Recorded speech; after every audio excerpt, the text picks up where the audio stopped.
Stoic logic, the first thing which strikes one is its extreme complexity as compared with the Aristotelian. It was a scholastic age, and the Stoics refined and distinguished to their heart's content. As regards immediate inference, a subject which has been run into subtleties among ourselves, Chrysippus estimated that the changes which could be rung on 10 propositions exceeded 1,000,000. But for this assertion he was taken to task by Hipparchus, the mathematician, who proved that the affirmative proposition yielded exactly 103,049 forms, and the negative 310,952. With us, the affirmative proposition is more prolific in consequences than the negative. But then, the Stoics were not content with so simple a thing as mere negation, but had negative, arnetic, and privative, to say nothing of supernegative propositions. Another noticeable feature is the total absence of the 3 figures of Aristotle, and the only moods spoken of are the moods of the complex syllogism, such as the modus ponens in a conjunctive. Their type of reasoning was, if A, then B, but A, therefore B. The important part played by conjunctive propositions in their logic led the Stoics to formulate the following rule with regard to the material quality of such propositions. Truth can only be followed by truth, but falsehood may be followed by falsehood or truth. Thus, if it be truly stated that it is day, any consequences of that statement, e.g. that it is light, must be true also. But a false statement may lead either way. For instance, if it be falsely stated that it is night, then the consequence that it is dark is false also. But if we say, the earth flies, which was regarded as not only false, but impossible, this involves the true consequence that the earth is. Though the simple syllogism is not alluded to in the sketch which Diogenes Laertius gives of the Stoic logic, it is of frequent occurrence in the accounts left us of their arguments. Take, for instance, the syllogism wherewith Zeno advocated the cause of temperance. One does not commit a secret to a man who is drunk. One does commit a secret to a good man. Therefore a good man will not get drunk.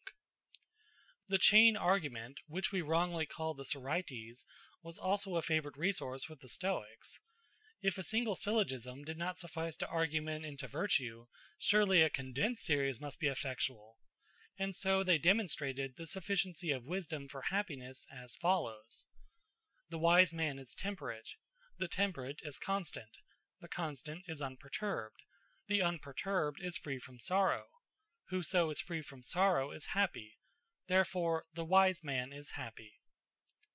The above will serve as a specimen of the purely verbal arguments which the Stoics were pleased to put forward. Cicero is fond of comparing their method to thorns and pinpricks, which irritate the exterior without having any vital effect. If logic was their strength, it was also their weakness, for, notwithstanding their conviction that logic was concerned with the actual truth of things, we find them so revelling in the pure forms of reasoning as to be content to play the game even with counters instead of coin. The delight which the early Stoics took in this pure play of the intellect led them to pounce with avidity upon the abundant stock of fallacies current among the Greeks of their time. These seem, most of them, to have been invented by the Megarians, and especially by Eubulides of Miletus, a disciple of Euclides, but they became associated with the Stoics both by friends and foes, who either praised their subtlety or deride their solemnity in dealing with them. Chrysippus himself was not above propounding such sophisms as the following. Whoever divulges the mysteries to the uninitiated commits impiety. The Hierophant divulges the mysteries to the uninitiated. Therefore the Hierophant commits impiety. Anything you say passes through your mouth. You say, a wagon. Therefore a wagon passes through your mouth. He is said to have written 11 books on the no one fallacy. But what seems to have exercised most of his ingenuity was the famous liar, the invention of which is ascribed to Eubulides. This fallacy in its simplest form is as follows. If you say truly that you are telling a lie, are you lying or telling the truth? Chrysippus set this down as inexplicable. Nevertheless, he was far from declining to discuss it. For we find in the list of his works a treatise on the 5 books of the Inexplicables, an introduction to the Lyre and Lyres for introduction, 6 books on the Lyre itself, a work directed against those who thought that such propositions were both false and true, another against those who professed to solve the Lyre by a process of division, 3 books on the solution of the Lyre, and finally a polemic against those who asserted that the Lyre had its premises false. It was well for poor Philetus of Cos that he ended his days before Chrysippus was born, though as it was he grew thin and died of the Lyre, and his epitaph served as a solemn reminder to poets not to meddle with logic.